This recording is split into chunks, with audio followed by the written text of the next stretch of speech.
হারামুন, প্রত্যেক নেশাদার দ্রব্যই হারাম। এই বিষয়টা যতক্ষণ পর্যন্ত আমরা বুঝবো না, আমাদের উপলব্ধিতে আসবে না, ততক্ষণ পর্যন্ত সমাজ থেকে মাদক দূর হবে না। অনেকে বলতেছে যে এর মাদক সেবনকারী বলেন, মাদক বিক্রেতা বলেন, মাদক ক্রেতা বলেন, সরবরাহকারী বলেন, আমদানি রপ্তানিকারক, সবার উপরে আল্লাহ রাসূল লানত করেছেন, অভিশাপ দিয়েছেন।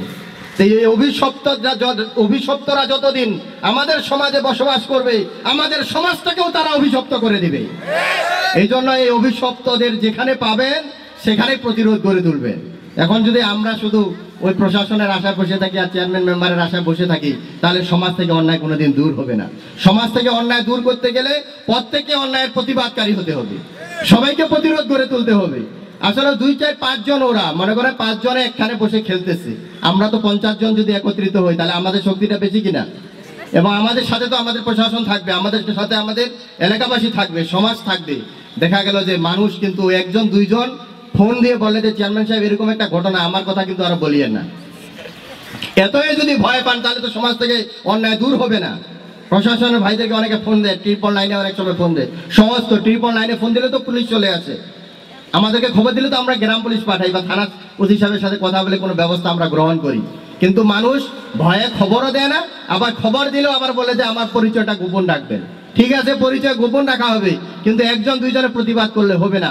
আমরা 50 জন 100 মানুষ যদি আমরা প্রতিরোধ গড়ে তুলতে পারি, তাহলে অবশ্যই 2, 4 জন 5 জনকে আমরা প্রতিহত করতে পারবো ইনশাআল্লাহ। সেই জন্য আমি আপনাদের প্রতি অনুরোধ রাখবো, আপনি আজকে চুপ আছেন, ঠিক আছে, আর পরের দিন কিন্তু আপনার সন্তানই মাদক সেবন করা শুরু করবে।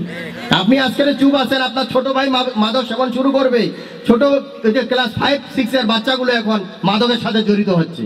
আমার পরিষদে প্রতিদিন বিচার আসতেছে, ক্যাসিনো খেলে আর পাবজি খেলে পরিবার সংসারের প্রতি তার কোনো খোঁজ নাই, লক্ষ লক্ষ টাকা লস করে হারে এখন পথে বসে গেছে, কি ঠিক কিনা?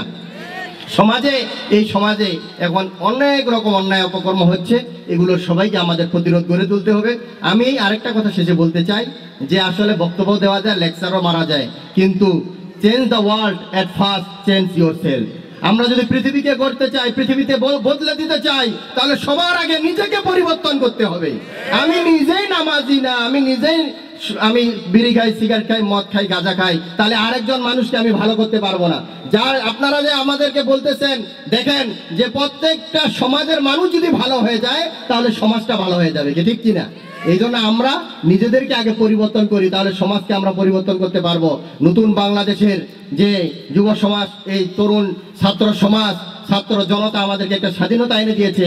এই স্বাধীনতার উদ্দেশ্য হলো বাংলাদেশ থেকে দুর্নীতি দূর করতে হবে, বাংলাদেশ থেকে মাদক দূর করতে হবে, বাংলাদেশ থেকে সকল অন্যায়, অশ্লীলতা, বেয়াপনা, কুরুচিপূর্ণ, খারাপ, মন্দ, সুদ, ঘুষ, অন্যায়, অবিচার দূর করে দিয়ে এখানে একটা ন্যায়ের শাসন, একটি মানবিক বাংলাদেশ আমরা গঠন করতে চাই। এরকম বাংলাদেশ গঠন করতে গেলে সব জায়গায় সৎ নেতৃত্ব আপনাদেরকে আমাদেরকে সাপ্লাই দিতে হবে। নেতায় যদি বসে বসে গাঁজা খায় আর মদ খায়, তাহলে এরকম নেতা আমরা বাংলাদেশে দেখতে চাই না। সম্মানিত উপস্থিতি, একটা মসজিদের ইমাম খুঁজতে যেমন আপনি ভালো নেতৃত্ব যাচাই করেন, বিড়ি সিগারেট মদ গাঁজা খায় কিনা, নামাজ কালাম পড়ে কিনা, ভালো কিনা, পরিবার কেমন, বংশ কেমন, তার 14 গোষ্ঠী দেখেন। একজন সমাজেরও নেতা বানাতে গেলে আমাদেরকে সেই গুণাবলীগুলো দেখতে হবে, যে ঠিক কিনা বলেন? আসুন আমরা সবাই সকল প্রকার খারাপ কাজ থেকে বিরত থাকি এবং সব ভালো কাজগুলো আমরা সমাজে চালু করি। আল্লাহ তাআলা আমাদের সবাইকে তৌফিক দান করুন।